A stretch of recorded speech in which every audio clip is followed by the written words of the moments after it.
Boa noite com Jesus, pastor Joaquim Gonçalves. Eu sou o pastor Reni Aragão, aqui de Aracaju, Sergipe. Estou reunido com a minha família nesta noite para lhe dar um buquê de flores, um buquê com 5 flores.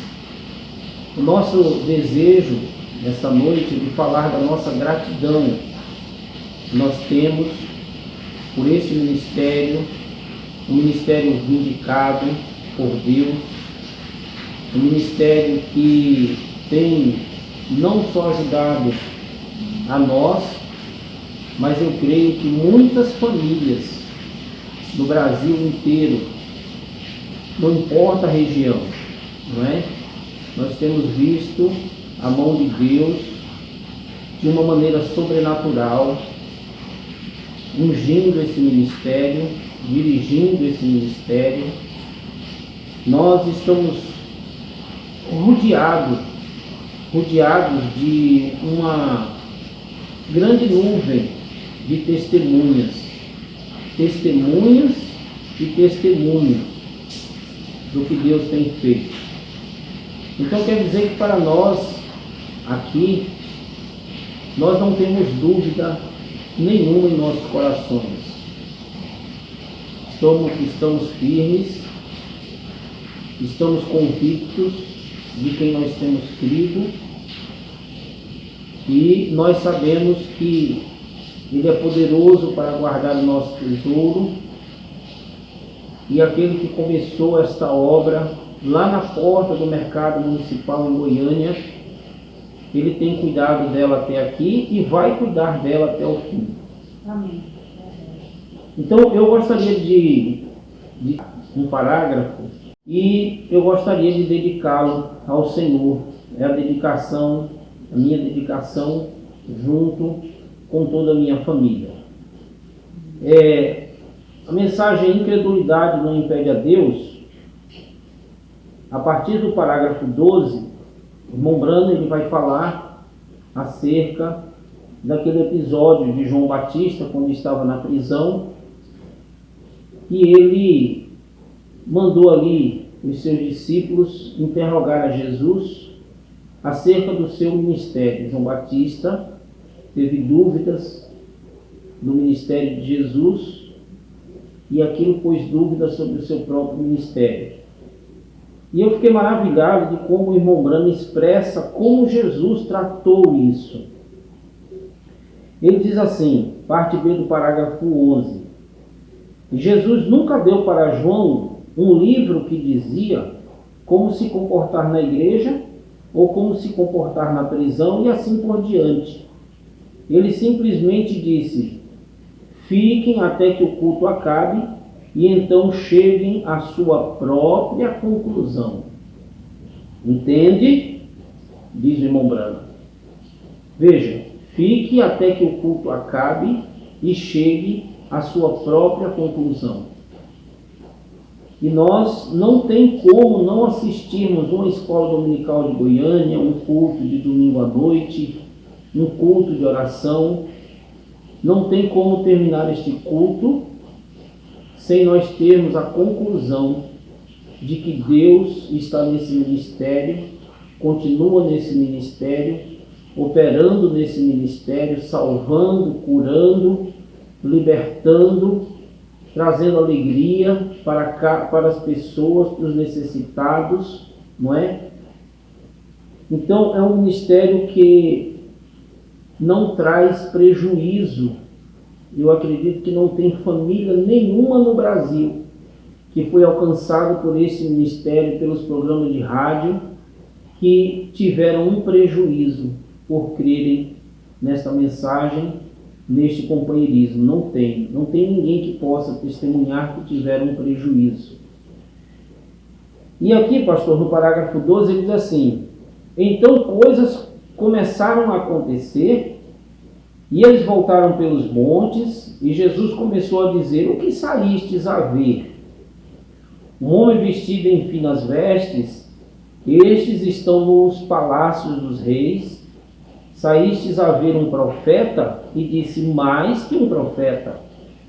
E começou a exaltar a João. Esse aqui é o meu destaque. Jesus começou a exaltar João naquela condição difícil. E Mombrana segue dizendo assim, olha, depois dele ter feito a coisa mais baixa que ele pôde fazer, quase a pior coisa que ele poderia ter dito a respeito de Jesus, que foi indagar acerca dele depois de tê-lo introduzido. Jesus, por causa daquela condição de João, Jesus poderia ter diminuído João. Jesus poderia ter ali corrigido João de uma maneira muito dura, descaridosa, porque João estava negando não só o seu próprio ministério, mas o ministério de Jesus. Mas o que Jesus fez?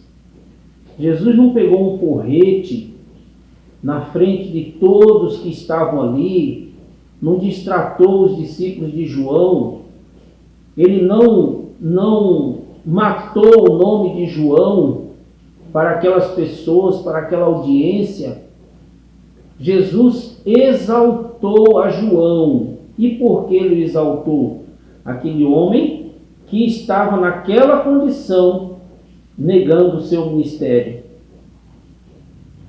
Veja, João estava negando o ministério de Jesus. Mas o que Jesus fez? O exaltou. E por que Jesus o exaltou? Irmão Branco diz assim, olha, então Jesus, virando-se para as pessoas e sabendo que João estava no espírito de Elias.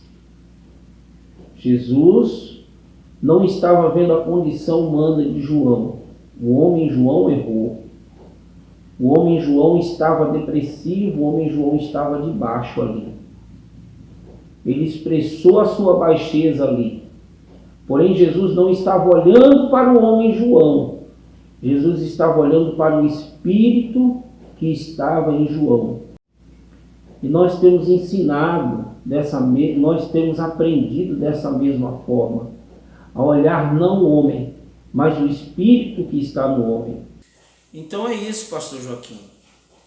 Se Jesus exaltou o ministério de João naquela condição que João estava, por que nós vamos fazer diferente? Jesus nos deu exemplo. Jesus nos deu ensinamento. E o que nós estamos fazendo aqui nesta noite é a mesma coisa que Jesus faria. Amém. Jesus olharia o Espírito que está sobre o Senhor, Jesus olharia o Espírito que está sobre esse ministério, e é isso que nós estamos olhando. Não tem como apagar tudo que Deus fez nesse ministério, do começo até aqui, e vai continuar fazendo. Ora, seria muita insanidade da nossa parte, mas graças a Deus que o Senhor nos deu olhos para ver, olhos para enxergar, e o nosso desejo é que Ele possa dar olhos também para muitos irmãos, não é? Poderem enxergar aquilo que nós estamos enxergando. Amém. Que Deus te abençoe, que Deus te unja, abençoe a sua família, seu ministério, sua igreja, dê forças para essa igreja aí guerreira, que sempre tem lutado, tem passado por grandes provas, mas tem vencido ao seu lado. E aqui nós estamos também orando pelo Senhor, estamos torcendo pelo Senhor e estamos aqui de mãos dadas com esse ministério. Então vamos dizer, Deus abençoe ao pastor Joaquim Gonçalves e a sua família. Deus abençoe ao pastor Joaquim Gonçalves e a sua família.